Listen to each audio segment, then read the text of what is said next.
Hello guys, सबैलाई नमस्कार। आज फेरि हामी यहाँ बेड चेन्ज गर्नु लगाएको। 40 जना थिए हिजो। आज बिहान नास्ता खाएर गए। आज हामीले बेड निकाल्दैछौँ। बेड निकालेर यहाँ बेड सब चेन्ज गरेको। चेन्ज गरेपछि यता पनि हो। अहिले फेरि साँझ फेरि गर्ने हो। साँझ फेरि कपडा धोएर सबै बेड लगाउनु पर्छ। अब यहाँ जाँदैछौँ, यहाँ निकालेको हाउसमा निकालेको यहाँ कुटिरह। अब जाँदैछौँ एकमा यहाँ निकाल्नु पर्यो। ती निकाल्दैछिन् सुन्तली मैयाले।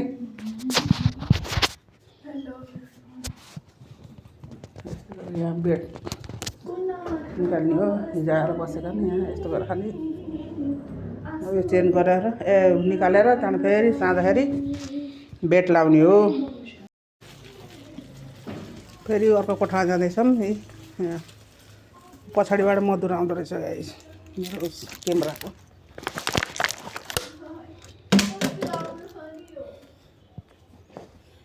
अगाडिको 5वटाको निकालेर लैसकेन। अब यिनले कपडा लिएर जान्छन्। डगी तिमीलाई दिन भनेर राखिदिनु डगी। यहाँ फेरि 3टा बेड छ। 3टा बेडमा यहाँ सफा गर्नलाई हामी अब फेरि अर्को कोठामा जाँदैछु। कोठाहरू 10वटा 12वटा खालको गाइस, के गर्ने। कहिले कहिले मान्छे नआएर के गर्ने हो भन्ने हुन्छ। यहाँ फेरि 4वटाहरू बेड, 4वटा बेडको यो निकाल्ने हो। त्यहाँबाट बेडको यो निकाल्न जान लाग्छु। यहाँ त सुतेर यस्तो दामी बनाउनु त पुरै नसुते गराएर ठ्याक्क पारेर राख्दैन त पुरै कसमा सुत्छ नि तिमीलाई त्यसमा। अन्त कोही आएको हुन्छ फेरि केटा मान्छे नि पहिलाको आएको नि तिनी देशीहरूको आएको थिएँ। तिमी कहाँ भन्यो नि 12जना। तिनीहरूले पनि 1-2जनालाई कस्तो केटी ल्याएको छ्यान राखेको त बिस्तारोमा गर्न पर्छ गाइस, के गर्ने।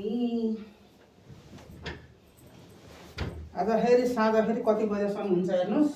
अब बेड लाउँदा 2जना मात्रै छौँ। कपडा धुँदा 1-2 बज्छ। अन्त यिनी त्यस्तो रोबाट मात्र पर्दैन। यिनी त 5 मिनट उसमा गर्दै हुन्छ। अलिअलि युज गर्ने हो। बसिसकेपछि अन्त फर्मालिटीको लागि पिसाब लाग्दा सिधो हलाउँदै भयो। यस्तो गर्छु।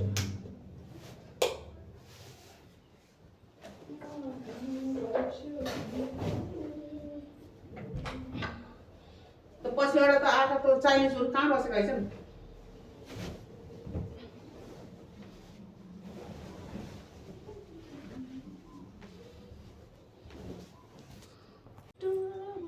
त्यस्तो नाच्छन् फेरि। आज कपडा धुन पर्यो भनेर यस्तो नाचिसिन् नि। यति रमाउँछन् कि कुरै नगर्नुहोस् गाइस। त्यस्तो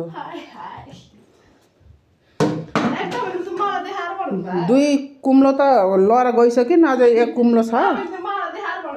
यहाँ पनि 4वटा बेड छ। 4वटा बेड हो यो। फेरि अर्को कोठामा गएको ल हेर्नु गाइस कति हुन्छन् कपडा। यत्रो खान एक हप्तालाई त दिन उस पनि पर्यो नि।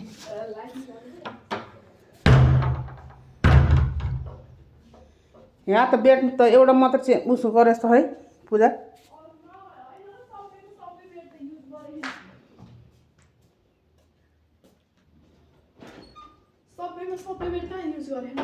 यहाँ 4वटा बेड छ। खै कस्तो रहेछ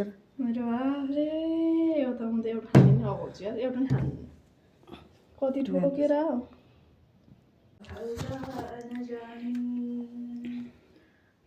यो 3टा बेडमा सुतेर रहेछन्। यो एउटा बेडमा सुतेर रहेछन्। एउटा बेड निकाल्दैछौँ।